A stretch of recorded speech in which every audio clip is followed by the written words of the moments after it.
Got it. People were coming down. Prop? What's the deal? Sorry, Robert. There's something wrong with this batch of blanks. Okay, Susie, print that, okay? Ladies and gentlemen, that's a wrap. We're going to pick up the coverage from here on Friday night if we can find a blank that works. All right. All right, folks, that's a wrap. Atmosphere, stop by, wardrobe, sign your vouchers. Pick up a call, see from Carol. Thank you. That's a wrap. Kate? Hey, Kate! Front center, your director's here.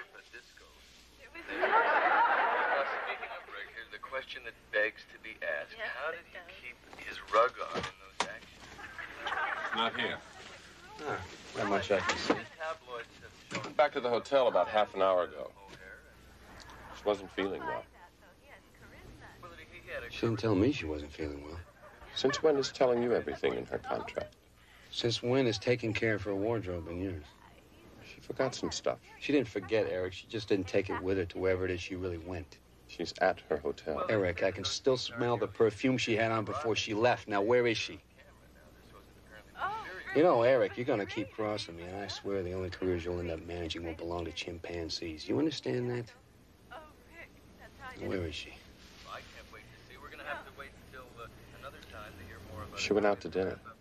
Thank you very much. I'm sure you do. Archers. I'm almost out because the commercial is happening and it's goodbye time. We'll see you tomorrow night with some other. Did she go with him? Maybe Rick Ray himself. Who do you think? Kiss somebody with tongues gleaming. And, tomorrow night. Thank you, Donna Scott, for being with us.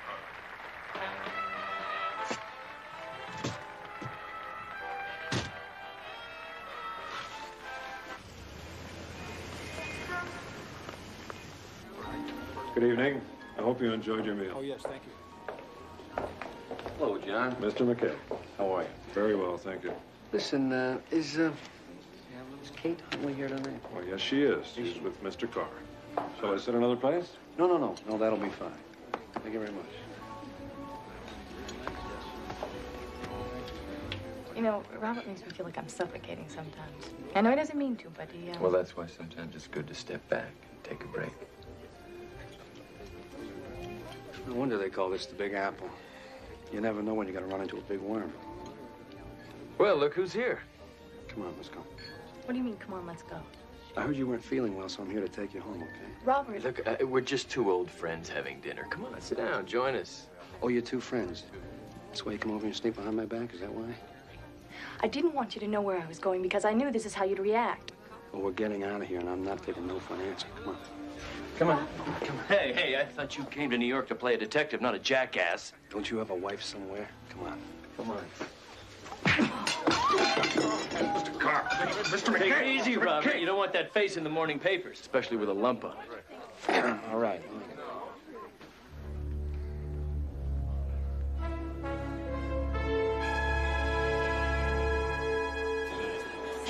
I got news for you, lady. I've been along for the ride all day. This is where I get off. Just give me a little more Hey. time. I don't have any. What do we have to do to get quiet around here? I can't even hear myself think. People, can I have quiet on this set? Thank you. All right, work with us, people. That's what I thought. Okay, folks, we got to go one more time. Listen, get a new mic on her, okay? And we'll go as soon as you get a level. Honey, you were terrific, but your mic stunk, okay? Can you get me one more just like that? No problem. Jerry, could you help me get this off? Hey, Bobby. Yeah. I'm going to go again. How about if I cut in even closer this time? Okay, look, Ray, let me get back with you in just a second, okay? Jed, big guy, how you doing? Fine, Robert. How's yourself? Look, I need a small favor. Yeah? I need to borrow a prop gun. Oh, no, look. Come on, look, it's just for the night, okay? Robert, those guns are supposed to be either locked up or in my sight at all times. I'm not going to get fired, you know? Jed, you're not going to get fired. I'm the director, okay? Look, I'm gonna shoot Steve Carr tonight on his show. You what?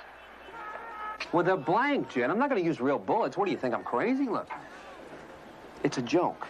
You follow me? I mean, it's a set-up thing between him and I. Right there on live TV. Yeah, but look, no, the thing is that you can't. Tell anyone, right? Because it's a secret. You understand? You follow? I won't tell if you won't. Okay. All right. Thanks.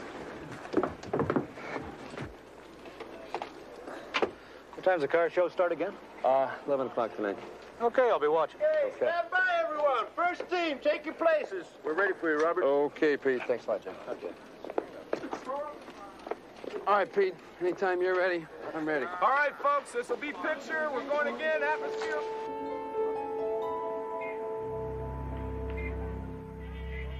We were so poor, my folks couldn't afford to buy me any shoes. They had to paint my feet black and lace up my toes. Take 2. And 3. My father and mother were so poor, they couldn't afford to have children. So the neighbors had me. There were 5 kids in the family. Mel, get ready to We all cue slept in Louie. one bed. I'll be honest with you. And I 2, didn't zoom sleep out and get alone ready to till I pick up got Marty married. when he joins Steve. And I thank you.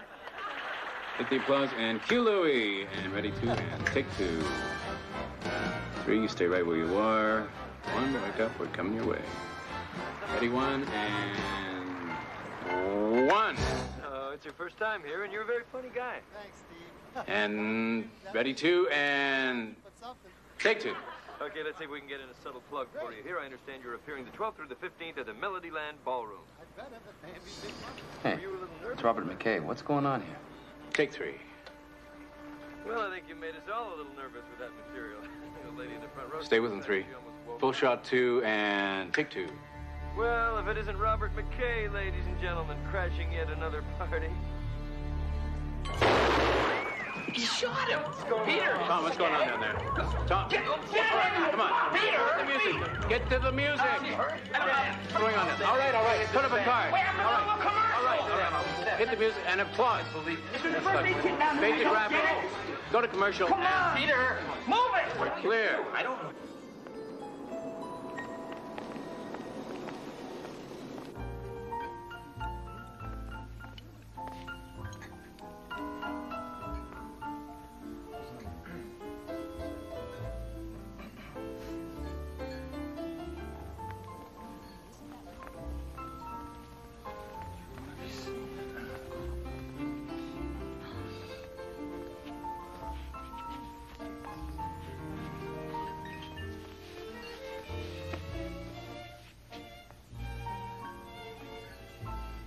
John? Another drink, Mr. McKay? Yeah, please. What's going on? What's the matter with everybody? Well, someone has just shot Steve Carr. Yeah, no, I did, as a joke. A joke? Yeah, he'll be here any minute. He'll tell you all about it. I don't think so. He's just been admitted to Lexington General in critical condition.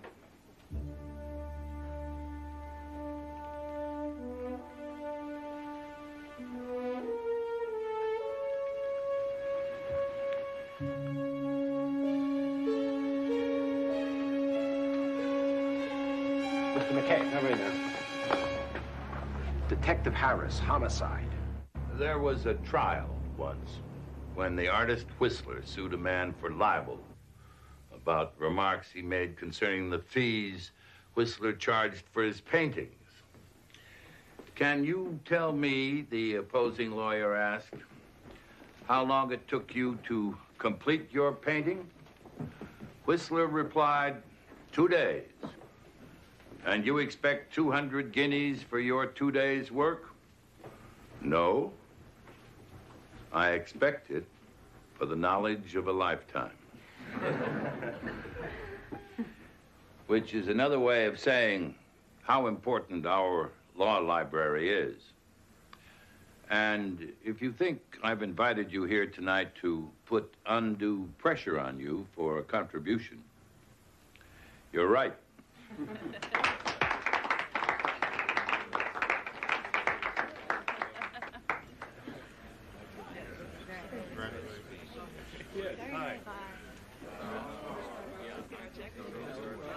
Excuse me.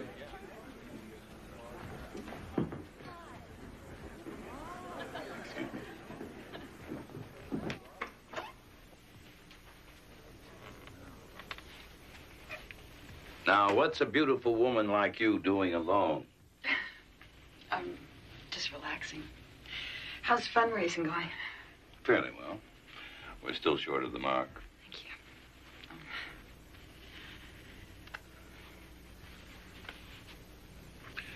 I hear you and Steve are separated. It's been on and off for the last 6 months. Mainly off. How's Sharon? I don't see her very much. Unless, of course, I buy an issue of Vogue when she's on the cover.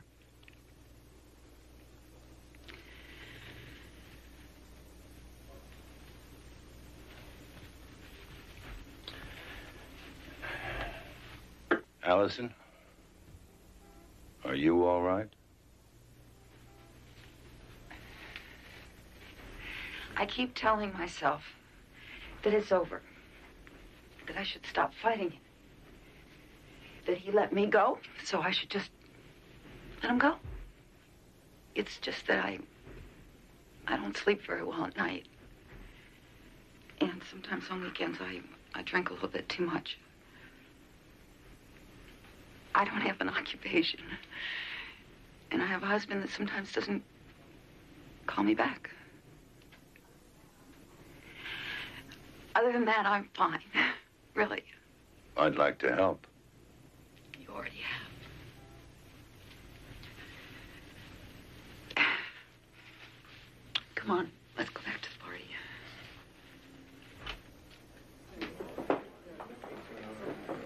Mother. Sharon, what are you doing? Steve's been shot. What? Where is he? Is he all right? He's dead.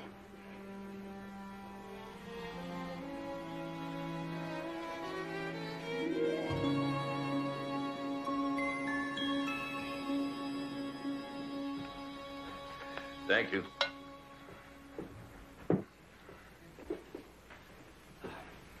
Excuse me. Come in. Hello, Perry. Good to see you, Sidney. I ordered some coffee. I could use some. The red eye from L.A. is starting to get to me. When we were in law school, you couldn't afford to go to the movies, much less produce them. Sit down. Thank you. I suppose you've read that Robert McKay was arrested. Yes? He's directing and starring in our picture with a budget of $30 million. We're not a major studio, Perry. If we shut this down, and we'll have to if we lose McKay, it's a disaster for us. So, you want me to represent him? Immediately.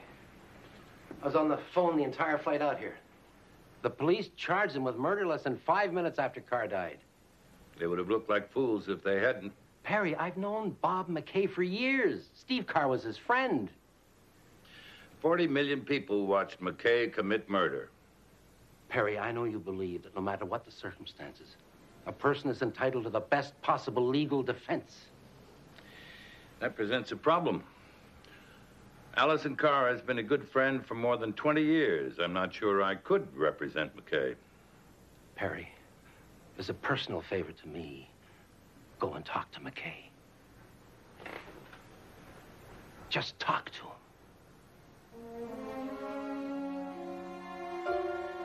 It was a joke. It was just a stupid joke. Look, Steve and I patched things up in his apartment.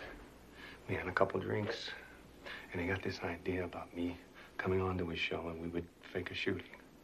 Was anyone present during this discussion? No.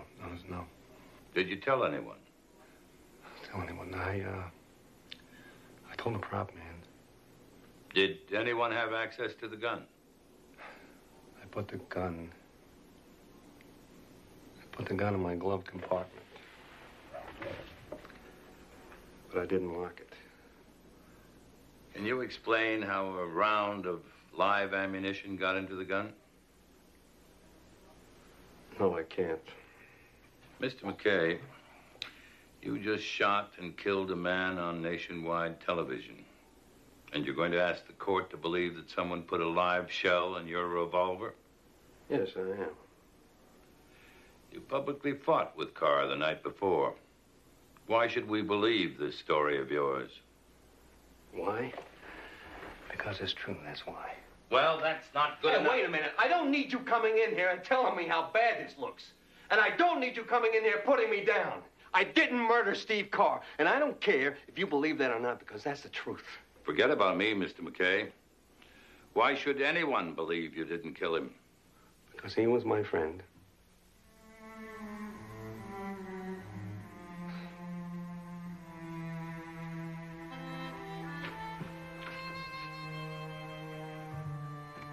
I'll see you at the bail hearing. How could you do this? I think he's innocent. He killed Steve. He pulled the trigger on the gun, but someone else could have put bullets in the gun. I don't believe I'm hearing this. How could you possibly defend that man? I thought you were my friend. Allison, I am your friend. But McKay deserves his day in court. Get out.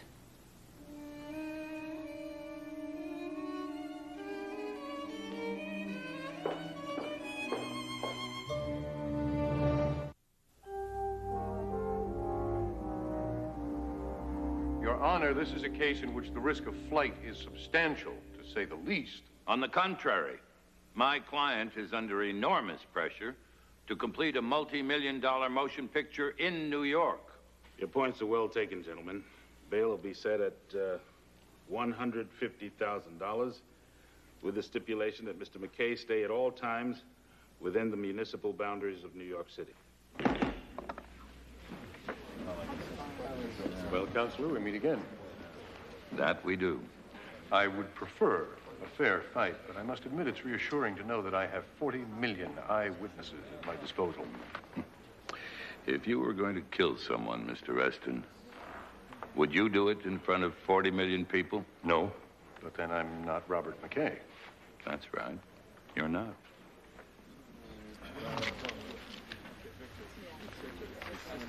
Ray, what are you doing here? I'm just making sure the wheels of justice ain't running you over. Are you okay, Bobby? Well, I'm better than okay. I'm free as far as I know. Excuse me, Mr. Mason. This is my stunt coordinator, Ray Anderson. Ray, this is my attorney, Perry Mason. Hey, Perry. Listen, next time you get an idea for a practical joke, you clear it with me. You got that? Yeah, don't worry about it. Of course, I thought it was going to be pretty funny myself, but... You knew about the joke beforehand? Well, Bobby was wearing a radio mic when he asked Jed to borrow the prop pistol. Could hear him plain as day over by the mixer. Did anyone else overhear this conversation? Oh, Kate was standing right there.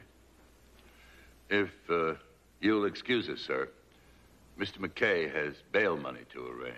Right. Well, listen, Ray, thanks. Oh, sure. Listen, I'll see you in a sec, good buddy. Okay, thank you. That's good news. I mean, that's great. Now we can prove that shooting Steve was supposed to be a joke, right? A strong case could be made that you wanted to be overheard to set up this murder. Oh.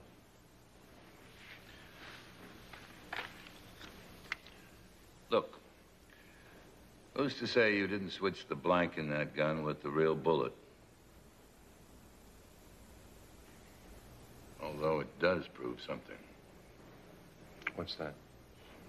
That at least 2 other people could have.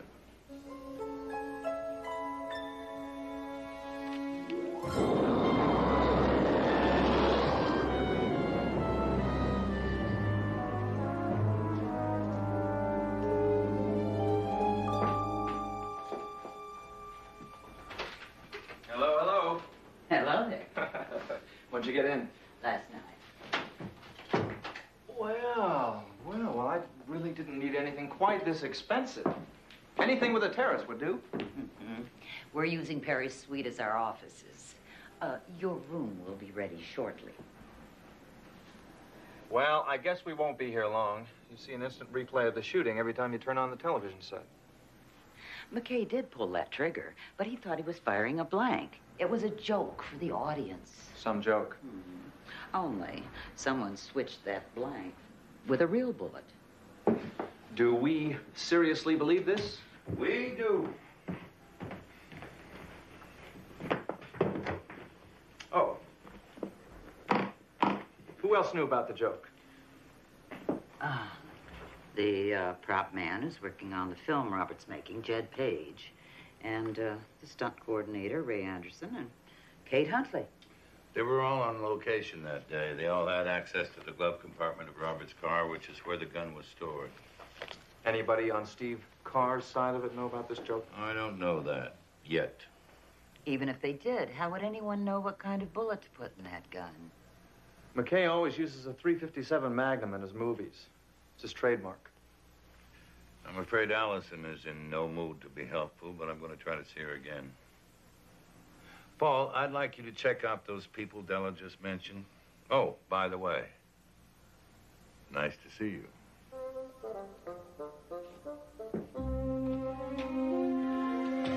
was a tragic accident. And it was a stupid thing for me to do. And it was a very senseless way for a good friend to die. But it's over and life goes on, I guess. Now, on the advice of my attorney, that's all I can and will say about the shooting incident anyway. And as of today, this set will be closed to all media personnel. Last thing we need to be doing is tripping over reporters every time we're trying to get a setup. I mean, we're making a hit movie here, are we not? Yeah. All right. Oh, yeah, there's one more thing. There's a guy here, he's somewhere, by the name of Paul Drake. Paul?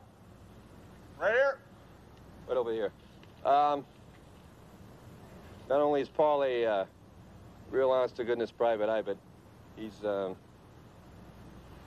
working very hard to clear me, so I would really appreciate any help you can give him. Okay? Let's make a movie, guys.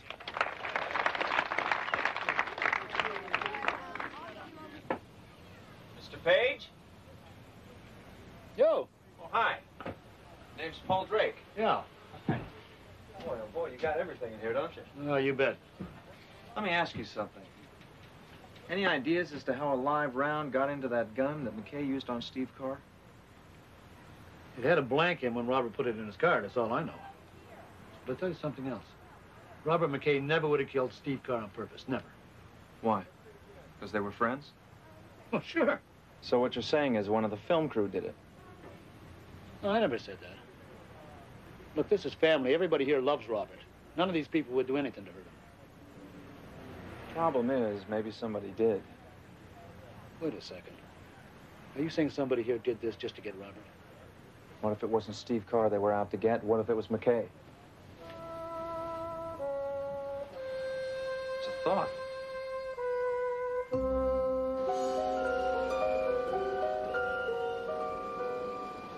I hope I'm not making a mistake letting you come by here. I mean, you can't possibly justify what you're doing. Of course I can. Why are you here? Sharon, I think we should listen to what he has to say. Why? Because I'm convinced McKay is innocent. He's an actor. He's supposed to be convincing. They were friends for 20 years. They fought, but they also played jokes on each other. They were friends, Allison. Now, be honest, both of you.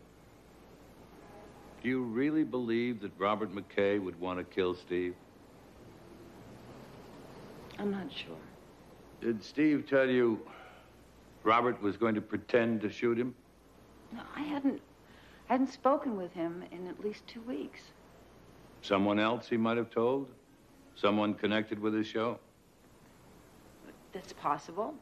Steve didn't leave anything up to chance. Any ideas? His producer? Director? What about girlfriend? I wouldn't know. Perry, I don't even know why she's talking to you.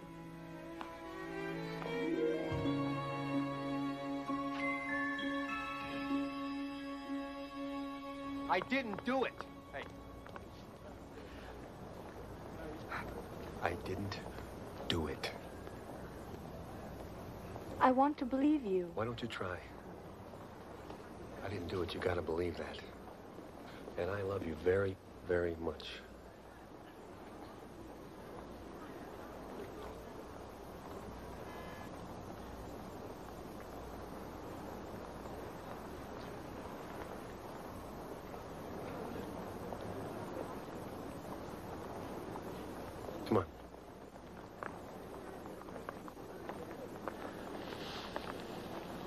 Okay, cut it and print it. Okay, folks. New setup across the street. Kate, for God's sake, we gotta talk about this. About the picture? What's it to you?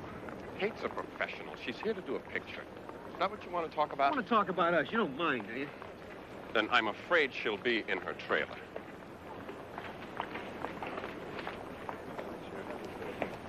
Robert, we're ready for the next setup, okay? Yeah.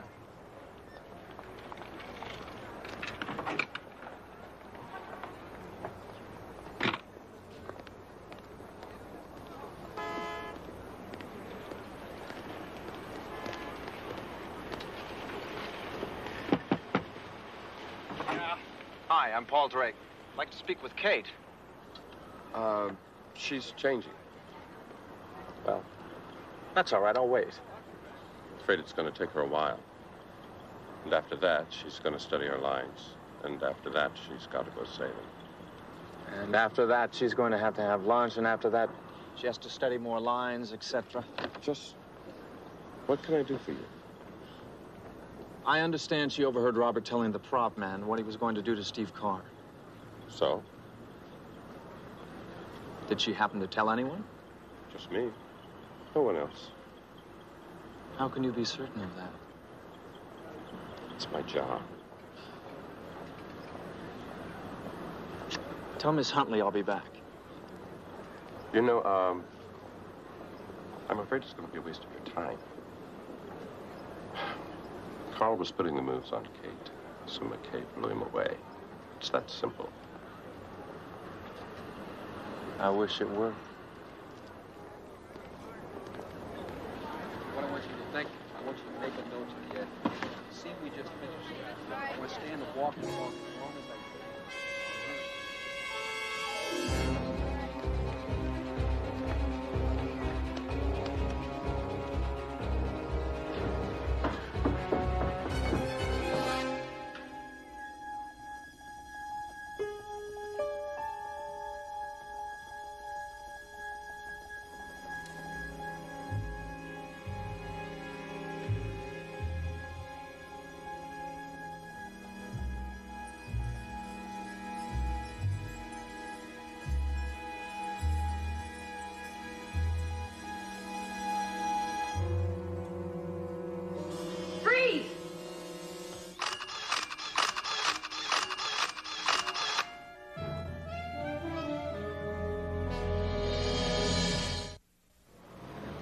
I was some kind of urban gorilla? I didn't know what you were.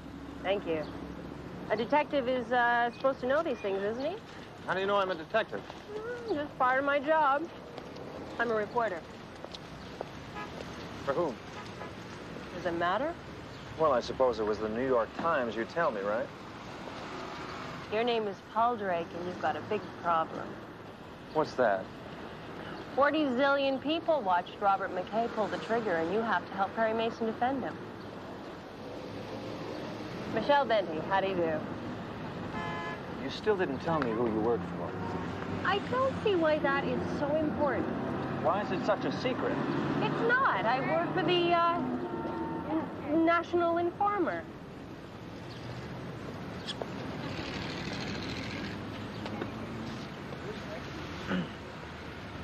The Informer, like in Cowan, Indiana, glows in the dark? Look, I'm a reporter, and I'm covering a story, and I just think we can help each other out. How's that? Yeah, well, I mean, you've been thrown onto this set you know absolutely nothing about, and I think you have a little background information to catch up on. Which you can fill me in on, of course. Exactly. So what do you think? I think you should take that tape recorder out of your pocket and put it on the bench here so I can see it.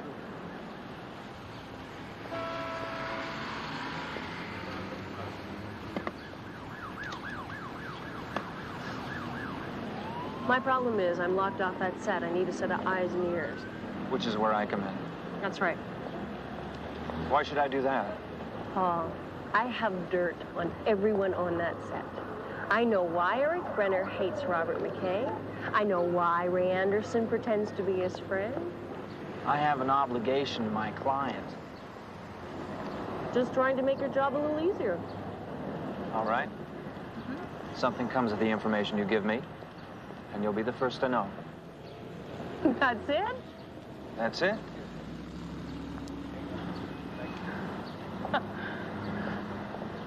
Better than nothing, I suppose. Okay, deal. For now. Sorry about that.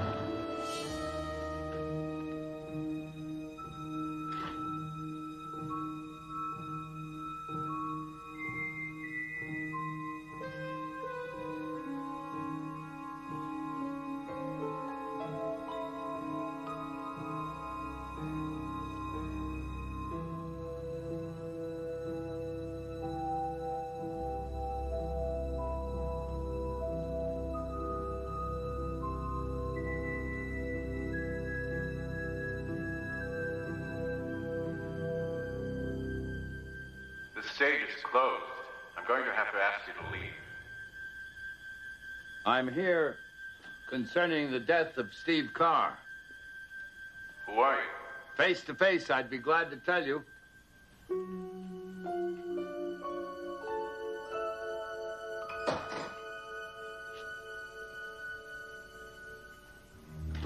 Thank you. My name's Mason. You're representing Robert McKay. That's right. And you are? Peter Town. Good.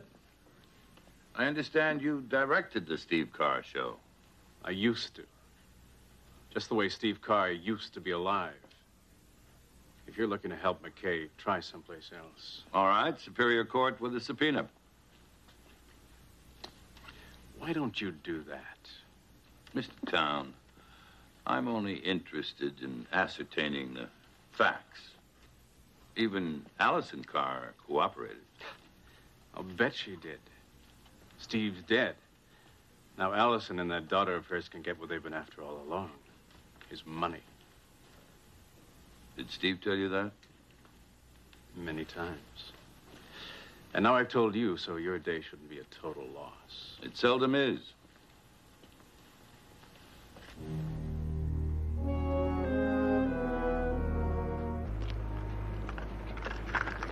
Hey, so was I right about Brennan and Anderson or what? Yeah, it looks that way. Yeah? Come on, don't hold out on me, Paul. I don't have anything. Can we go somewhere and talk, maybe? You know, just tell me Michelle, what you'll they get said. something when I'm ready. I'm on a deadline. So is McKay.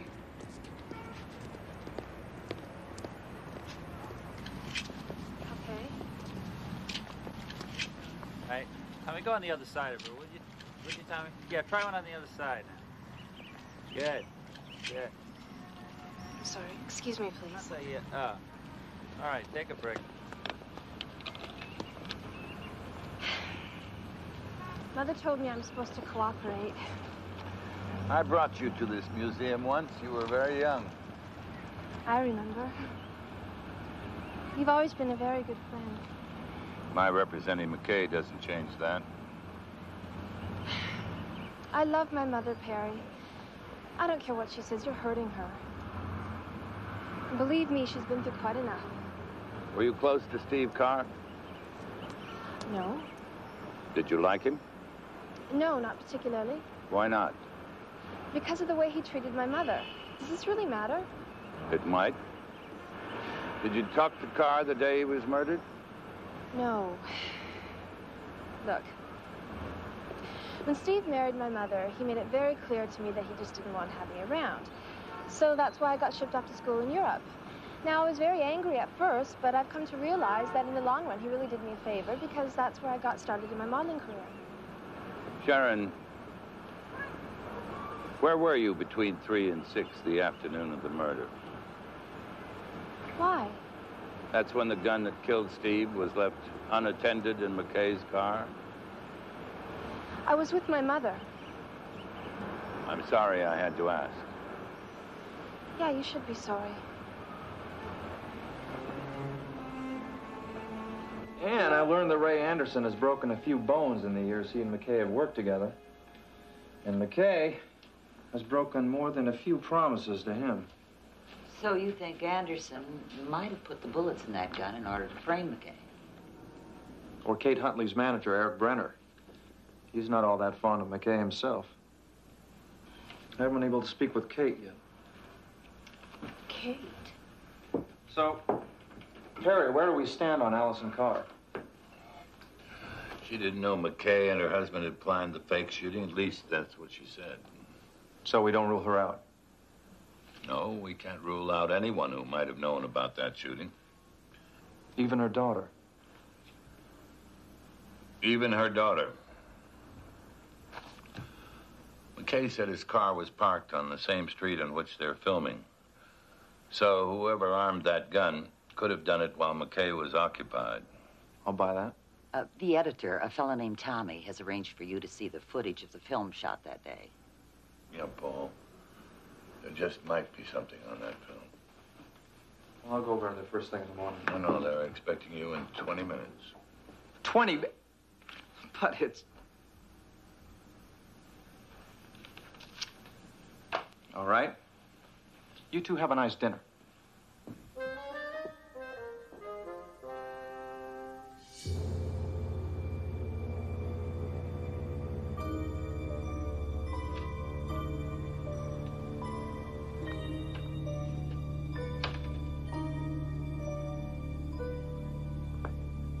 Tommy?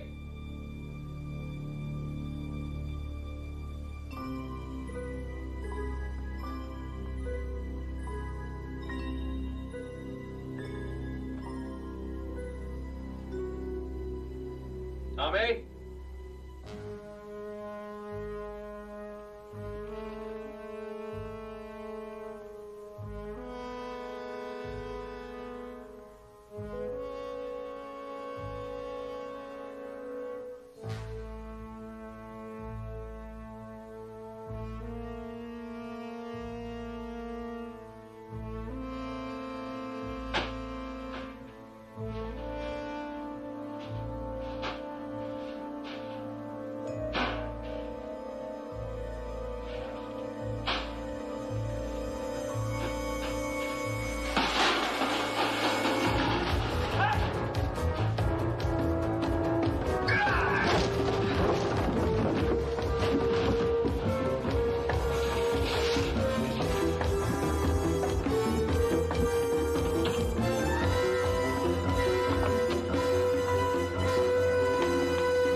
Hey, Drake.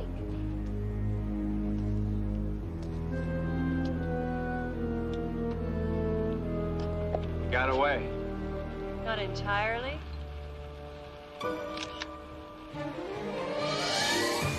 Let me put it this way. How soon can we see a print of that stolen footage? Tomorrow morning. You see, that's what I don't understand. We keep all the negative stock in a vault. So why would he bother sealing that film when all we have to do is make another print? You see, I don't understand that.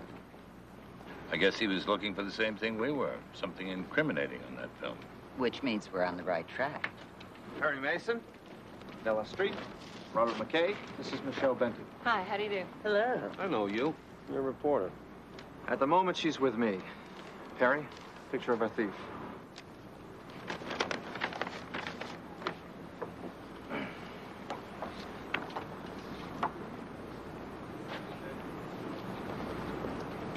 Damn. Recognize him? Too bad. He's our man.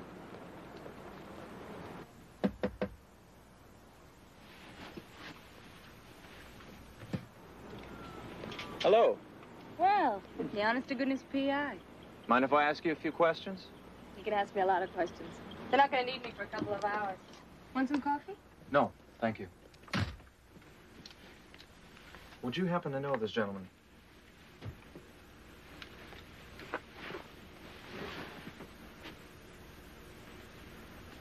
Never seen him before. And I'm good at recognizing faces. So much for that idea. Tell me something. Do you think Robert did it or not? What? Kill Steve Carr on purpose?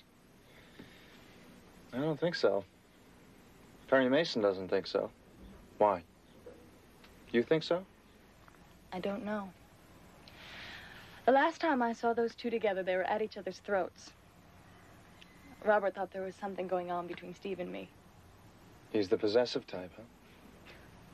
He can be a real jerk. But he can also be wonderful. I always swore I would never, ever fall in love with an actor. I guess that pretty much makes me the jerk, doesn't it?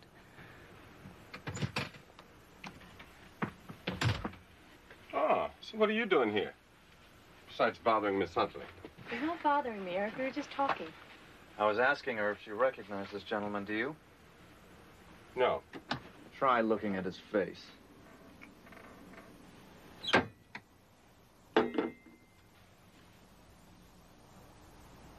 So I looked. I still don't know him. Now, if you'll excuse us. Eric, you don't need to be rude. No, that's all right. I can understand why he doesn't want you to talk. I'm trying to help the man who'd like nothing better than to see him fired. A man who thinks he's nothing but a two-bit hustler that you refuse to let go because you tend to be too loyal for your own good. Get out of here. Of course, let's not forget McKay's in love with her. When it comes to threats, that's the biggest one of all, isn't it, Eric? I think you'd better leave here. Now. And he has a temper, too.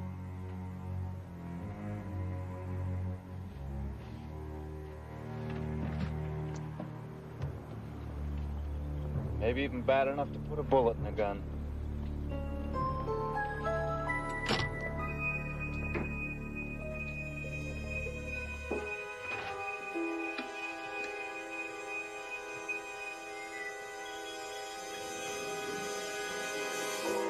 Hello, Mr. Town. Mr. Mason. Somehow I didn't expect to find you visiting Mrs. Carr. Well, she asked if I'd help arrange the memorial dinner we're having for Steve tonight. Since I wasn't busy, I said yes. Would you look at this photo, please? Okay.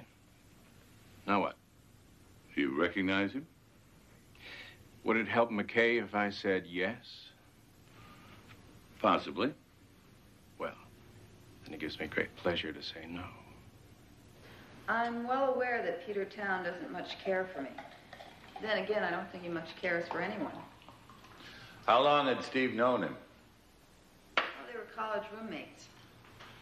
Way back then, they swore that not only would they make it in show business, but they'd make it as a team. And they did. The only problem was that nobody knew that Peter's side of the team existed. Thanks.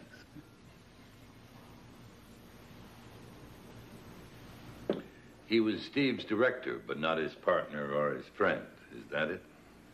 Well, I don't know the details. But I do know that Steve was absolutely adamant that no one other than Peter direct his shows. Was Peter allowed to work with anybody else? Well, he got offers for specials, things like that. But Steve always managed to make sure the deal fell through. You know this man? No, I don't. Why? He may be able to lead us to whoever switched that blank. Allison, is Sharon working? Yes, she is. She said she was with you the afternoon of the murder. Yeah. We were shopping. Am I to infer from that question that one or both of us are suspects? I had to ask. I guess I've never found a graceful way of doing it.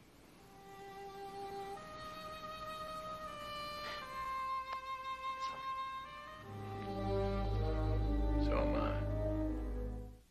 Okay, Bob. Okay, you got it. Bobby, the cameras are ready. We gotta go now. Okay, all right, Pete. Yes, Gene. Hang on a minute. We got the talkie in there? Yeah, there's dirt on it. We're coming. We're coming. All right, let's get out of here, guys. Come on.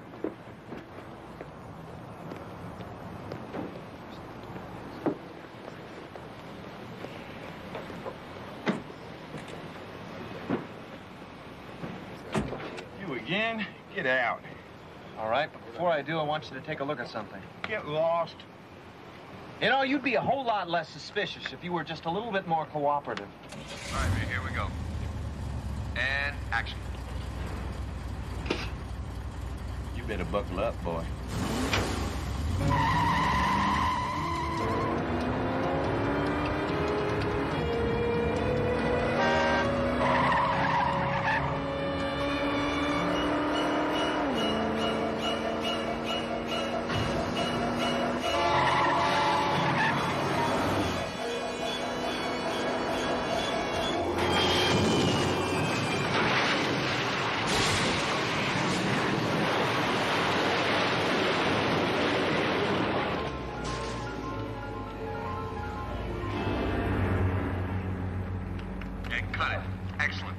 Passenger was a great touch. I love it. Now, what was it you wanted me to take a look at, kid?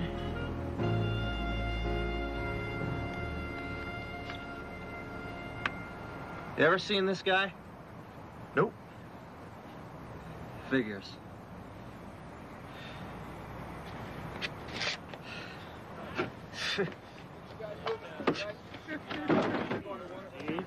Thank you. You look terrible. Oh, thank you. So did he recognize the photograph? Michelle, how would you feel if you'd come inches from a cardiac arrest? Your life passes before you in the blink of an eye, and somebody runs up and asks for a story.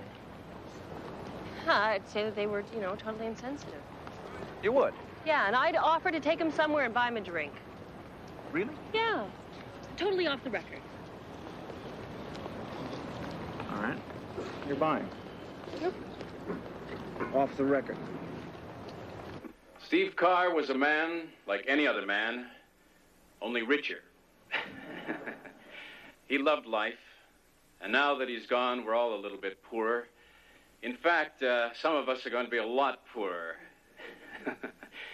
But on a more serious note, most of you know that Steve and I went to college together.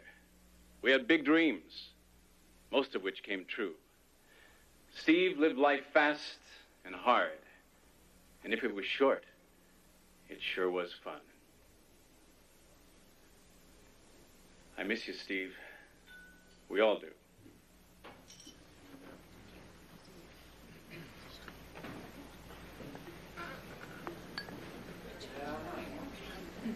Excuse me.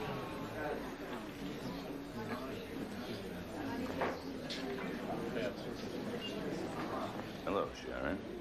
Your mother's arranged a very nice tribute. Well, the guest list needs a bit of work, but on the whole, it's certainly more than he deserved. You know this man? No, I don't. And regardless of my feelings toward my stepfather, I really think it's a bit tacky of you to be on the job at a moment like this. They really have to excuse me.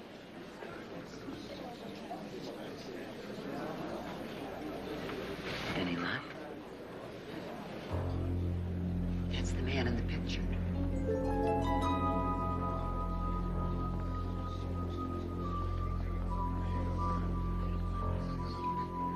Excuse me.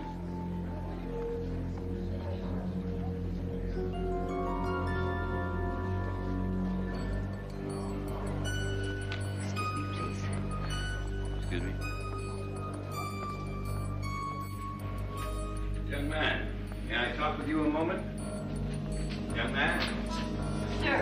Sir, wait.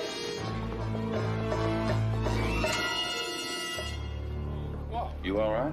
Of course I'm all right. I just wish I could have gotten a better hold on him. What's wrong with your hand? Nothing. When I grabbed him, something came off on my hand. Makeup. Green makeup. Green makeup.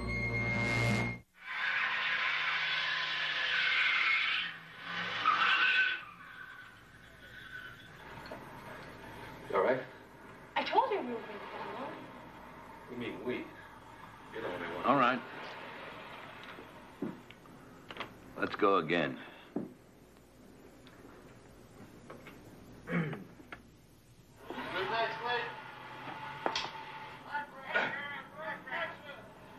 I got news for you, lady. I've been along for the ride all day. This is where I get off. I told you we were What do you think, Paul? See something? Well, nothing that would make me want to steal it. And cut it! You all right? Are you okay, Kate? Could you just give me some ice? Give me the minute, please. Okay. Well, if there's anything incriminating in this film, it's lost on me. I'd say our mystery man was given a bum steer. Let me take a look. Will you look at this? I think I have something. At least one of us has. Well, the makeup on that young man made me think that maybe, just maybe, he was an actor. I got the Shear's Player's Guide, and there he is. Dak Foster. Is there an address there? No, but his agent's listed. Okay, Paul. Track him down.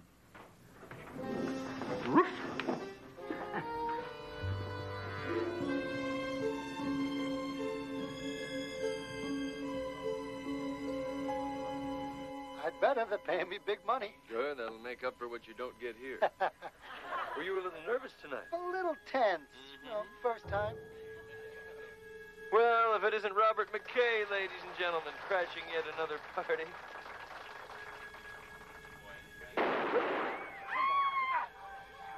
He shot him.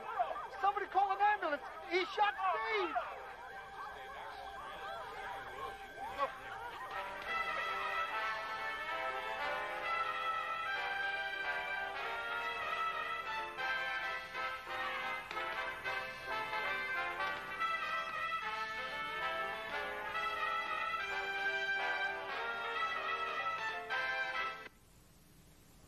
That was an excerpt of the Steve Carr show that was broadcast the night of the murder. Is that correct? That is correct. We collected it as evidence that same night. I show People's Exhibit A, which has been confirmed by ballistics tests to be the murder weapon. Do you recognize that? Yes, it has my marks on it. Where did you find this weapon? Mr. McKay's car. After you found it, did you examine it? Yes. Did you find any blanks in this gun? No. 5 live rounds and 1 expended one. Thank you. No further questions? Your witness? No questions. Miss, step down. I don't get it. Why did he bring all that up? Because he knew I would. He must intend to discredit your story before I get the chance to present it. I called John P. Howell to the stand. Mr. Howell, you are the maitre d' at Archer's Restaurant, is that correct? Yes, sir, that's correct. Did you see Mr. McKay and Mr. Carr at the restaurant the night before the murder? Yes, sir. Did anything happen between them? Well, they got into a fight. Fight? You mean they were arguing? No. Mr. Carr hit Mr. McKay. So you would say they appeared to be angry? Oh, yes. Mr. Carr hit Mr. McKay and knocked him down. Can you be sure they were angry? Perhaps they were just joking. Objection. Calls for speculation. Improper opinion. Sustained. No further questions. Your witness? Mr. Howell, your clarity in recalling certain events the night before Mr. Carr's death is remarkable. Now, what about the night of his death? Did you see Mr. McKay that night? Oh, yes. I showed him to a table. About what time was that? It was around 11:45. Since the Steve Carr show was broadcast live, that means Mr. McKay had just left the TV studio. What did Mr. McKay say to you? Well, he ordered a cocktail, and then he ordered dinner, the burgundy duckling. Your memory is remarkable. Well, I remember because I told him it would take about a half an hour to prepare. A half hour? How did Mr. McKay respond? He said that would be all right and that he was in no hurry. So, how would you describe his mood, Mr. Howell? Actually, he was quite pleasant, almost jovial. Would you say he was in a joking mood? Objection. Move to strike. Relevancy. Sustained. No further questions.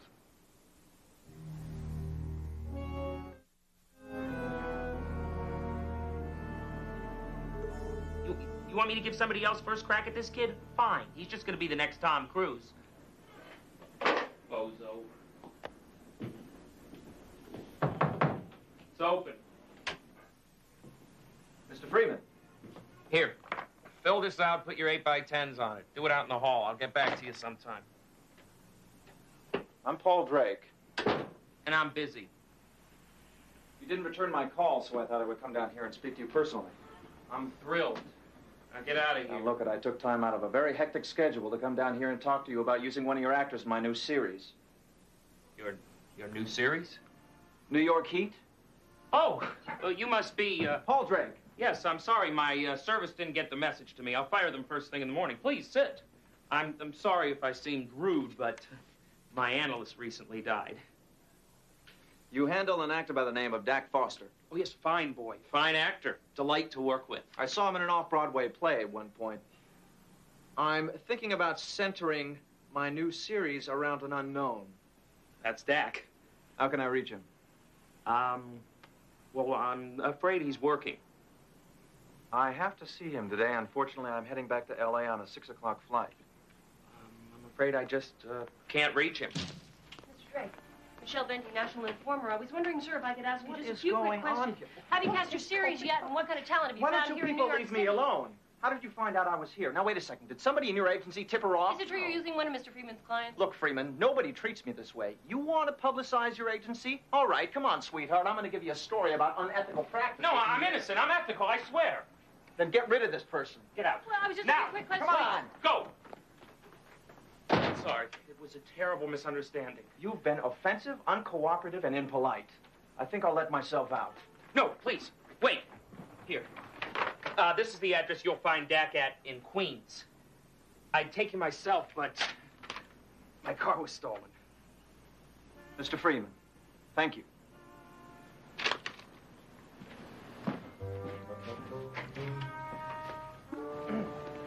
Got it? Great, let's go. Michelle, I can't take you with me. Taxi! What do you mean? Just what I said. I can't take you with me. Paul, I'm having a little bit of trouble understanding this deal we have here. It seems to me just a bit one-sided. I mean, I get you a picture of Doc. You use it to track down his agent. I help you with him. So what do I get? Michelle, I'm investigating a murder. I'm not covering a kidnapping by aliens in a UFO. You and I had a deal. And don't be so damn condescending. I'm sorry. I didn't mean that. Taxi! I can't take any more of this. Michelle, this is just a story for you, is it not? Is that what you think? Paul, my editor is very hot for this story. I deliver, and I get a big, fat bonus, and maybe, finally, I'm able to leave that rag. What, do you think I like working for the Informer? This story is my chance to look for something better. Michelle, I like you, and I would like to be able to help you. So come on, let's go. Get in. Probably regret this. All right, Mr. Reston. What is all this about a surprise witness? Your Honor, I have requested this recess to ask for your and Mr. Mason's indulgence because I wish to call an additional witness to the stand. This morning, I was under the impression Mr. Reston had called his last witness. So was I. And I hate surprises, Mr. Reston. Your Honor, this witness brought himself to the attention of my office less than an hour ago. And believe me, I was as surprised to hear that he wishes to testify as you are. Just who is this witness? Eric Brenner. He was on location with the film crew the afternoon before the murder. Should I wonder what further surprises you have in store for us, Mr. Reston? Mr. Mason is entitled to be advised of all prosecution witnesses prior to trial, Mr. Reston. I would have expected you to be above such behavior. Your Honor, I am very sorry, and I'm well aware of how this must look. But I'm also convinced that this witness's testimony is very important to the people's case. Mr. Mason, you have every right to a continuance, and I have every intention of granting you one. Is that how you wish to proceed? Your Honor, if Mr. Reston has a great need and wishes to put Mr. Eric Brenner on the stand, defense has no objection. And what did Mr. McKay do with the weapon after the prop man, Mr. Page, loaded it and gave it to him? He put it in his car, in the glove compartment, and then he went back to reshooting the scene. And did anyone go near the car after that? No, not a soul the whole rest of the afternoon. Why are you so sure? Because we spent the next 3.5 hours on the same shot. I spent the whole time right across the street from McKay's car. So, it was never out of your sight? No, sir. And no one went near it, let alone reach into the glove compartment to, say, exchange the alleged blank for a real bullet? No, sir. Thank you, Mr. Brenner. That's all. I have no questions, But I would like to reserve the right to recall the witness.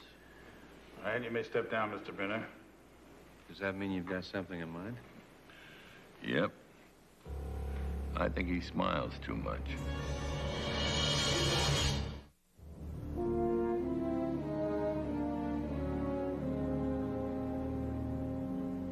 So, because Mr. McKay was wearing a radio mic, you could hear everything that he and the prop man, Mr. Page, were saying.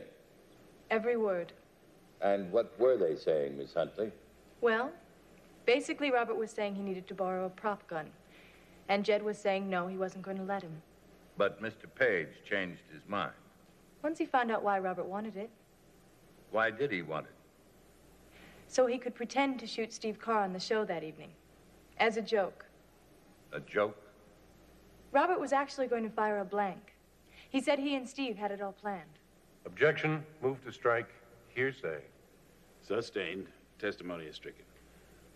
Mr. McKay was well known for his habit of playing practical jokes, was he not? There's nothing Robert and Steve love better than a good practical joke. That's all, Miss Huntley. Thank you very much. Your witness, Mr. Reston.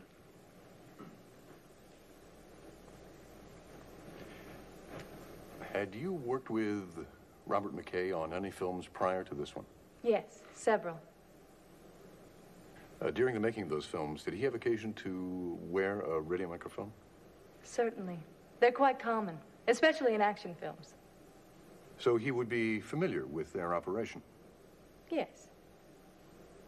Can't we assume that he would be completely aware that anyone standing next to the sound mixer could overhear everything he said? I object.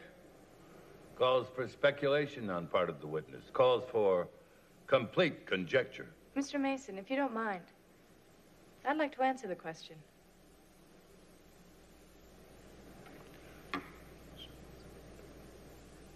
Your Honor, I withdraw my objection. You're saying that because someone is accustomed to wearing a wireless microphone, we should assume that person is aware that people are listening in. Actually, quite the opposite is true. I'm so used to radio mics that I usually forget I'm wearing one, or that people can hear me.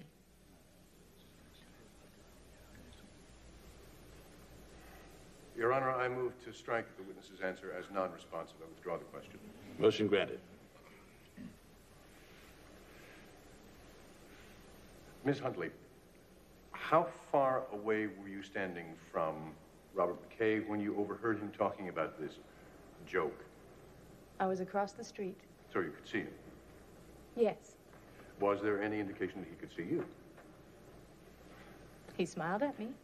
Which means that he saw you standing next to the sound mixer and saw you listening. That's all. No further questions. None at all. Robert.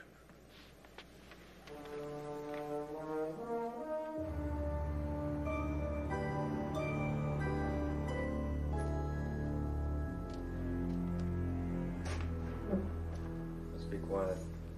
He might be shooting.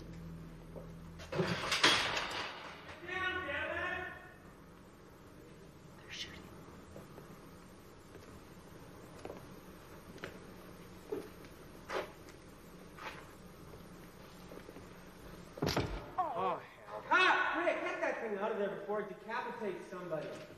Oh, get me a space blanket. You, over here. Me? You, watch your work. Stand right over here. Hold this just about there. And don't let it down until I say cut. Fine. Okay, Rick, we've got Phil. Let's roll him. Take 6. Do you know what And Foster?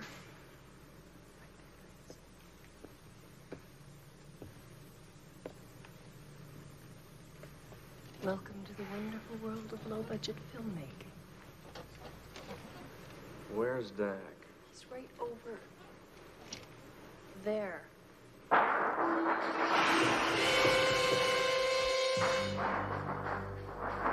You directed the Steve Carr show, did you not, Mr. Town? Yes. Every night for 11 years. So you were directing the show the night he was shot? That's right. Mr. Town, did you know Robert McKay was going to make an appearance on the show that night? No, I did not. Your Honor, I have a number of important questions to ask of this witness. But first, I'd like to set up a demonstration recreating the events of the murder right here in the courtroom. Wait a minute, Mason. Exactly what kind of a three-ring circus are you proposing we run here? What do you mean by we? So far, we've been subjected to your low, juggling carnival approach. Order! Now, we want to continue What on exactly with do you mean by we? Just 1 minute, both of you. Step up here.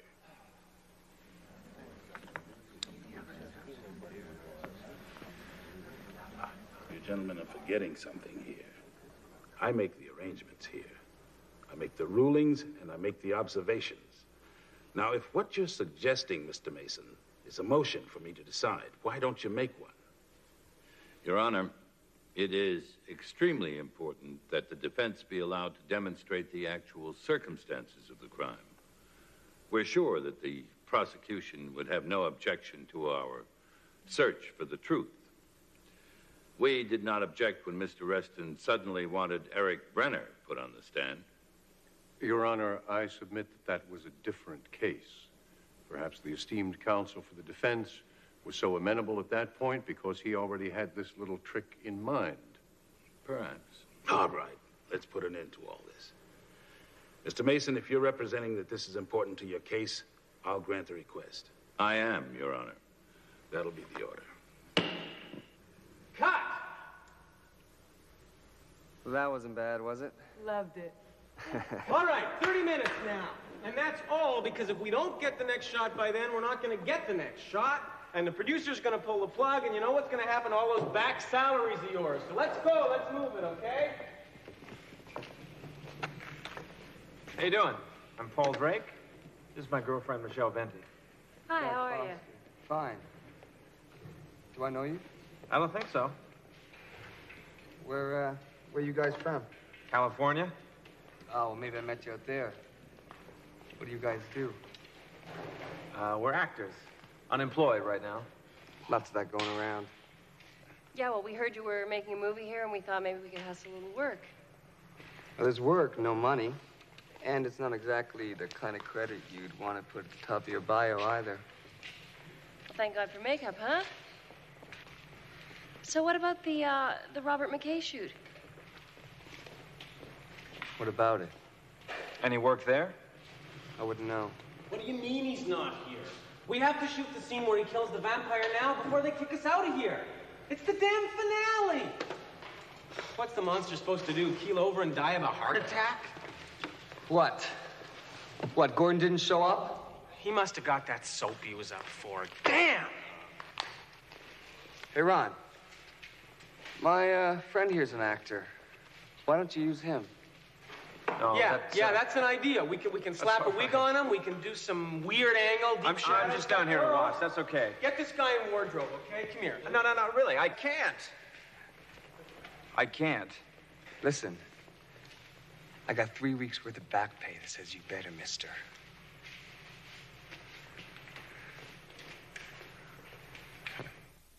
Now, as you can see, this area represents Steve Carr and his guest. And here we have the curtain where Mr. McKay made his entrance. Is that clear? Yes. Now, those 3 X's represent the 3 cameras you used to tape the Steve Carr show.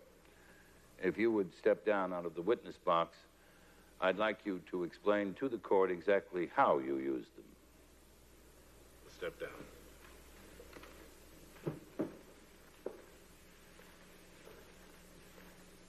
The first X represents camera 1. What was it focused on? Camera 1 holds Steve Carr in a close-up. All the time? Yes. Now, that position there, what was it used for? Camera 2 is used for a wider 2-shot of Steve and his guest.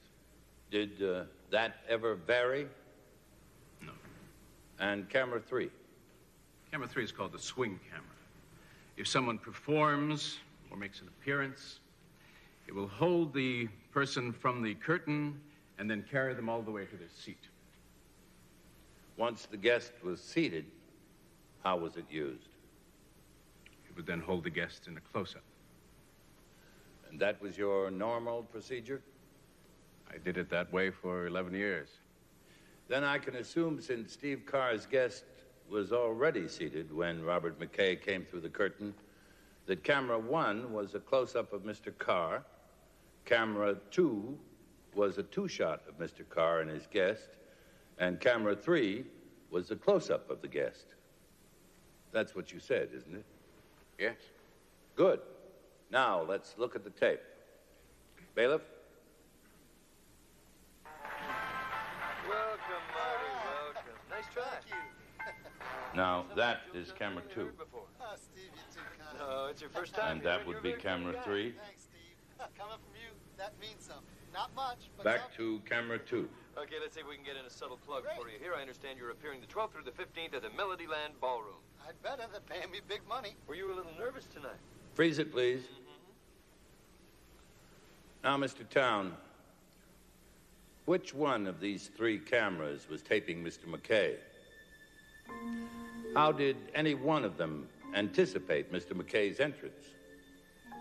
Isn't it true it would be physically impossible for any one of them to swing over in time to catch his unexpected entrance through the curtain? You see,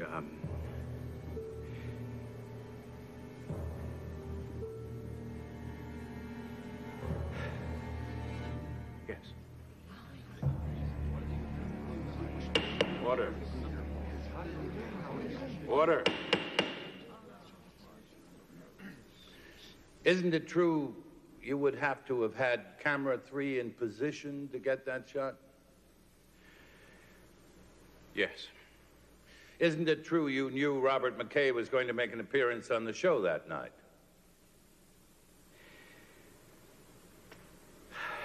Yeah. Steve told me that Robert McKay would be on the show. He told me about the gun, the joke, everything. You may return to the stand, Mr. Town.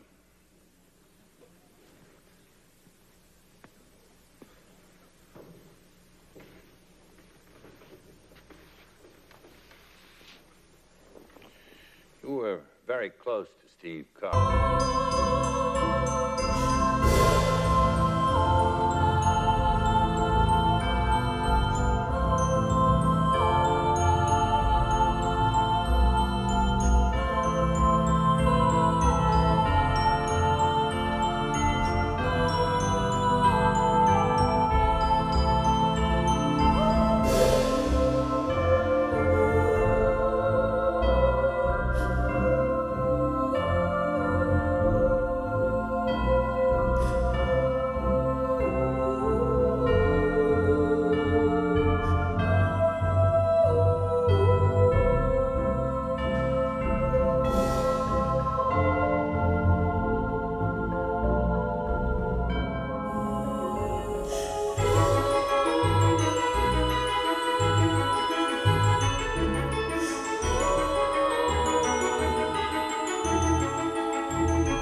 isn't the same film we saw before.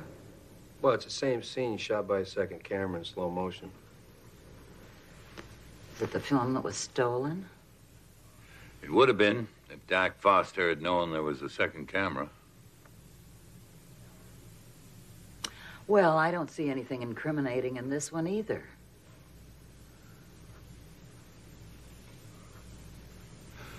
Robert, could we look at that again? Just the last part. Sure, why? You see something? Yeah.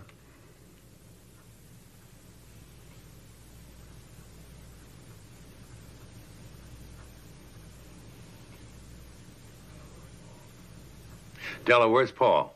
Oh, that was Paul on the phone. Okay, Paul, you ready for a take? Yeah. Stand by, please. All right, this is it. MOS, let's roll them. And action! See if you can catch me now.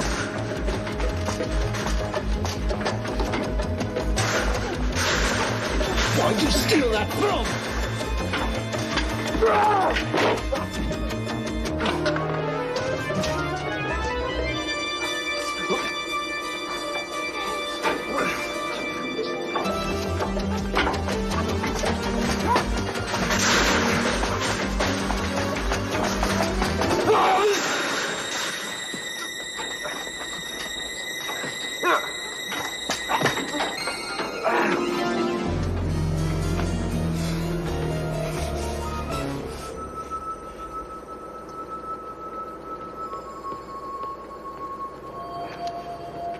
That him, Paul?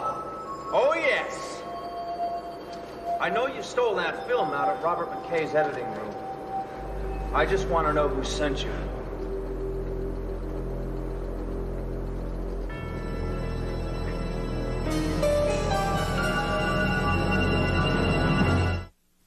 Mr. Brenner, would you please describe for the court what happened in the scene they were shooting that afternoon during the time Robert McKay's car was not out of your sight? Sure. It was a stunt in which a car tries to run over the characters that Robert and Kate play. They roll out of the way, it bangs into a parked car and drives off. Did it involve using doubles? Wasn't necessary. It was a fairly minor stunt. And in the course of this minor stunt, Ms. Huntley suffered a minor injury, is that correct? She hurt her ankle during one of the takes. She was treated by the nurse on the set, Mrs. Brenda Saunders. Is that correct? Matter of fact, she was. Mrs. Saunders, will you please stand? Now, you insisted on carrying Miss Huntley over to the nurse.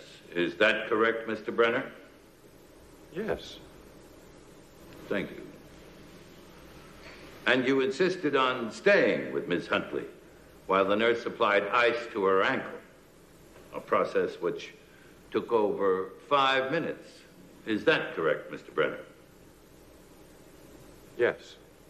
And you still contend that not once during that time did you take your eyes off Robert McKay's car? Of course I took my eyes off it, but only for a moment. Over 5 minutes, Mr. Brenner. Over 5 minutes. Over 5 long minutes. That's all, sir. You may step down, Mr. Brenner. I call Mr. Joseph DeVito to the stand. Now, this is the footage you shot when you were operating the second camera that day, Mr. DeVito. Is that correct? Yes, sir. That is correct.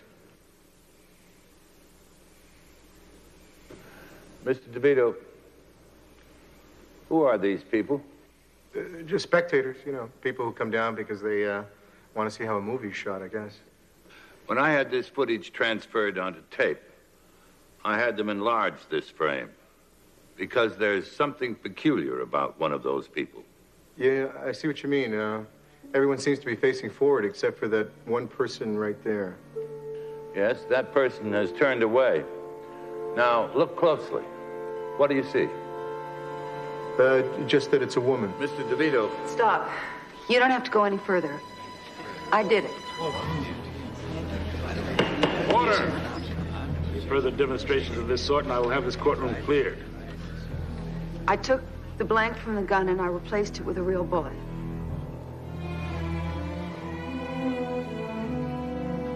Your Honor. Your Honor. I call Allison Carr to the stand. Mrs. Carr, did you kill your husband? Yes, I did. You went to the movie set where Robert McKay was filming and put a live round of ammunition in his revolver. Yes, I did. Why did you kill your husband? Because I hated him. Why did you hate him? Do you want us to believe it was because you wanted a divorce and he was unwilling to give you a satisfactory financial settlement? Yes. Do you want us to believe it was because he was worth more to you dead than alive? Yes. And then you'd inherit all his money? Yes. Is that the real motive for this murder?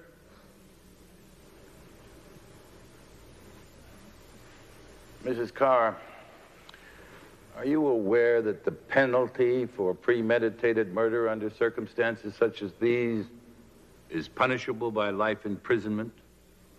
I am. And that if you are convicted, you may spend the greater part of your life in prison? Please stop this. She's trying to protect me. You know I did it, don't you? Yes. And you know I'm going to have to put you on the stand.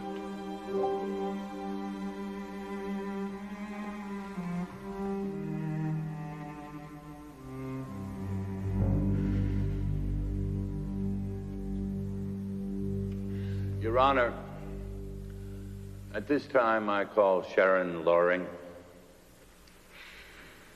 I first met Steve Carr when I was 17, when he married my mother. On the day of the wedding, he tried to seduce me. He tried several times after that, which is why I decided to go to school in Europe, to get away. Did you tell your mother? No, I never told her. I didn't want to hurt her. When was the last time you saw Steve Carr? On the day that he was murdered, he called and he asked me to lunch. I didn't want to go, but he said that he wanted to make up for the past, that he wanted to help me with my career. So when I got to his apartment, he was laughing about the stunt that he was going to pull on the show. And that's when he told me about Robert McKay. Then what happened? He tried to seduce me again. Except this time he wasn't going to take no for an answer. He hit me and he tore up my clothes. And I fought back. But then he said that if I didn't come across, that he would tell my mother that we'd done it anyway and that she'd think I was a tramp. So I ran away.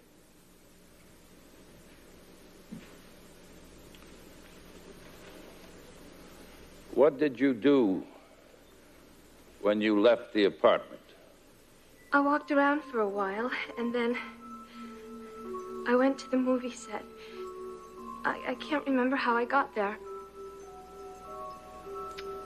But I stayed in the crowd, and then I saw Robert McKay put the prop gun in the glove compartment. So I went to the store and I bought some real bullets. And then when everybody was taking care of Kate Huntley, I exchanged the blanks for real bullets. Miss Loring, why are you stepping forward at this time? When you showed my mother the picture of my boyfriend, Dak,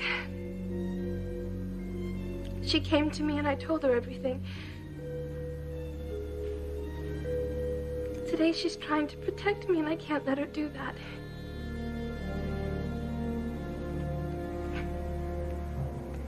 Steve Carr ruined my mother's life.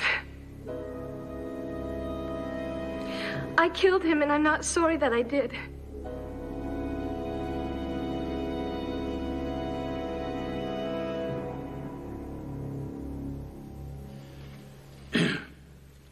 Well, this has been a most involved matter, but the truth seems to have become self-evident. The court will entertain a motion, gentlemen. Mr. Reston? Your Honor, the people move for a dismissal. Case dismissed.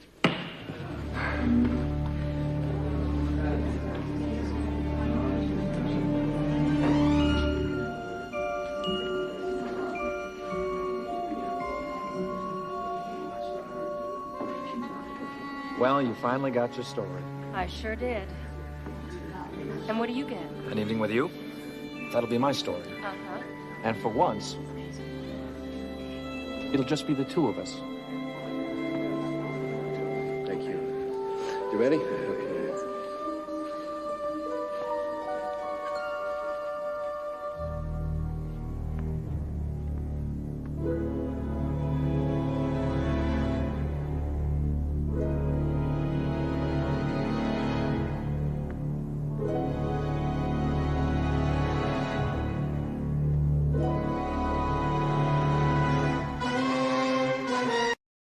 Quay trở lại kênh Tô Trang của mình. Hôm nay mình sẽ tô một sạp mọi người cùng theo dõi quá trình mình tô móng.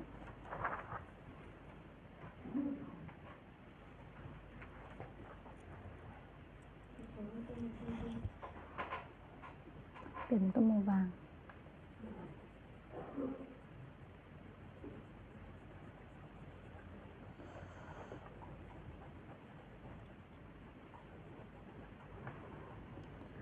Lá mình tô màu xanh.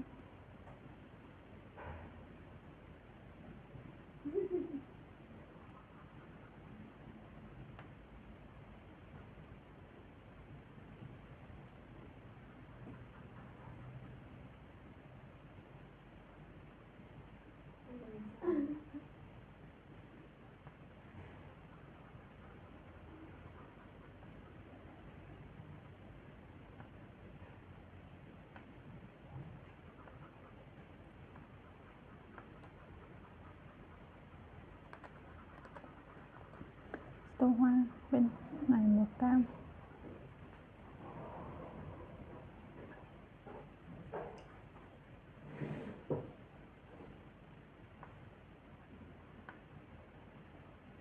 Hoa ở giữa mình sẽ tô màu đỏ. Xin chào tất cả mọi kênh tiêu kênh của mình. Hôm nay cùng mình tiêu kênh là trên cá thì xem hậu quả của mình sẽ tới sang này như thế nào.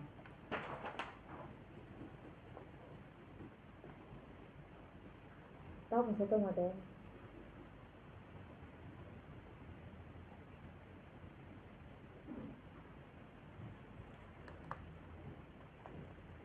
Hoa bên này mình sẽ tô màu tím.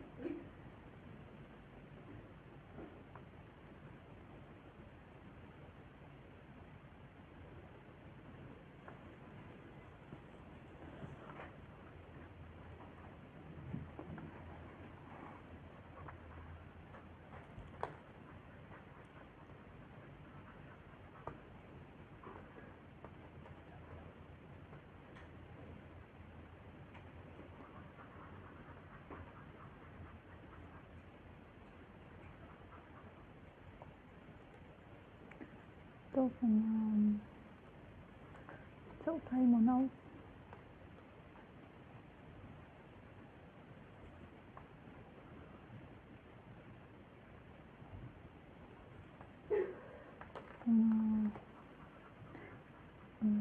Dạ.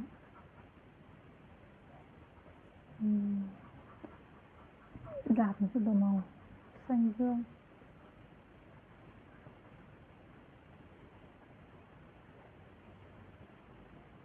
Hoa văn ở đuôi mình sẽ tô màu xanh.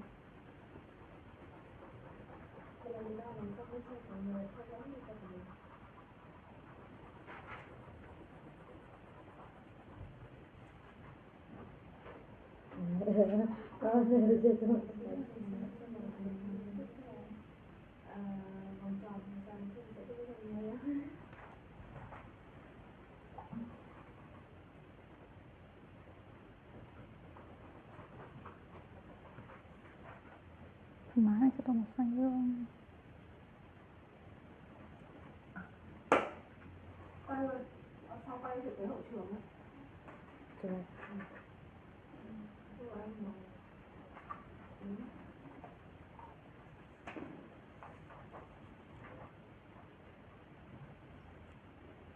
Thì tầm nó quay trở lại cái cây của nó sẽ to. Một con cây này sẽ to như này.